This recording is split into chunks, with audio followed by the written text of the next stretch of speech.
আমি জানতে চাই প্রথম এই মুত্তাকিন কাকে বলা হয়, কোন বস্তুকে মুত্তাকিন বলা হয়, আর সেই মুত্তাকিন যে আদেশ উপদেশ মানে সেই বস্তুটা কি, সেই বস্তুটা কি, সেই বস্তু দিয়েই তাই আত্মাকে জয় করতে হবে, মুমিনত্বকে জয় করতে হবে। আর যখন মুমিনত্বকে জয় করা হলো, একজন মানুষ যখন মুমিনত্ব জয় করলো, তখন তাকে কি বলা হয়? আর ওই জিনিসটাই বাকি আমাকে দেখাও, প্র্যাকটিক্যালি দেখাও যে এই জিনিসটাকে মুমিন বলা হয়।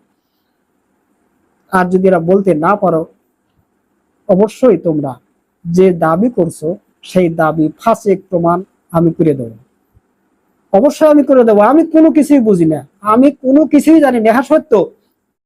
এবার আমি মুত্তাকিন দেখতে চাই যে এই মুত্তাকিন কাকে বলা হয়, আর সেই মুত্তাকিনই এই আদম জাতে এবং আদম নফসের জাতে, আদম নূরের জাতে মিশতে পারে। সেই মুত্তাকিন আমাকে প্রকাশে দেখাতে হবে যে এটাই নাম মুত্তাকিন, যে মুত্তাকিন আদেশ উপদেশ মানে। যদি আমি বলি যে আমার অস্তিত্ব না, আমার অস্তিত্বের ভিতরে কোনো কিছু মুত্তাকিন নামে কোনো কিছুই দেখাতে পারবে না, নাকি পারবে? আমার অস্তিত্বের ভিতরে মুত্তাকিন নামে কোন বস্তু আছে, সেই বস্তুগুলো কি? অবশ্যই এটাও আমার জানার আছে।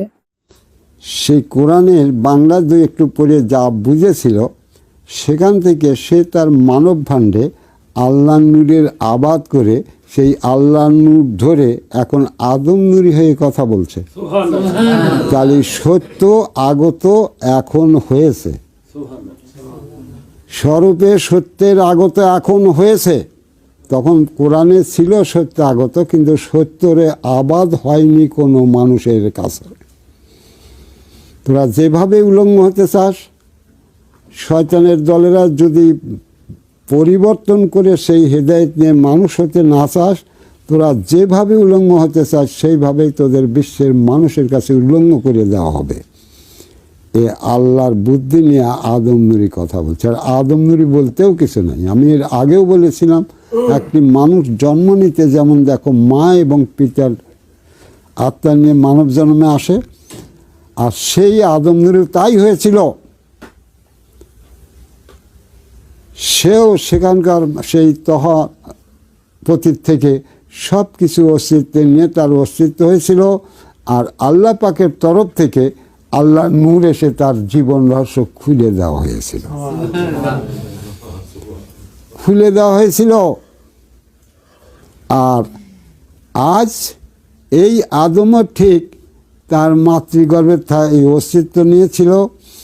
আর তার ভিতরে যে আল্লাহ এসেছিল, যেহেতু ফেরেশতারা অস্বীকার করছে বলে এটা সরাসরি কোনো অবতার হয়নি, তবে কোরআন বলছে যে আমি মানুষে আছি অন্তরে অন্তর হয়ে।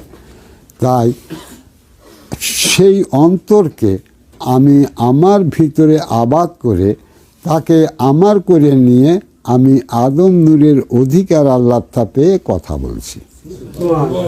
আল্লাহর দিন, আল্লাহর রব, আল্লাহর সুরাতের সালাত কায়েম করে নিয়ে সেই আল্লাহ তখন মালিকানা সত্যদার করে খাড়া করেছে।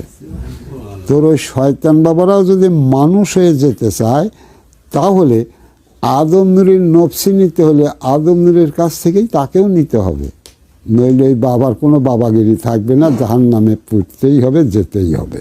কোনো বাবার রেহাই নাই। আর কোনো বাবার জ্ঞান বুদ্ধি গরিমা খাটবে না, যতই চক্রান্ত করবে। শয়তানের বহু রূপ।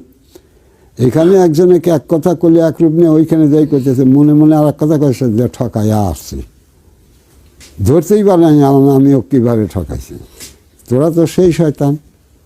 তোরা যে নিজেই সেই দোজখের আগে আগে চলে যাচ্ছিস, এটাও তোদের জ্ঞানে নেই।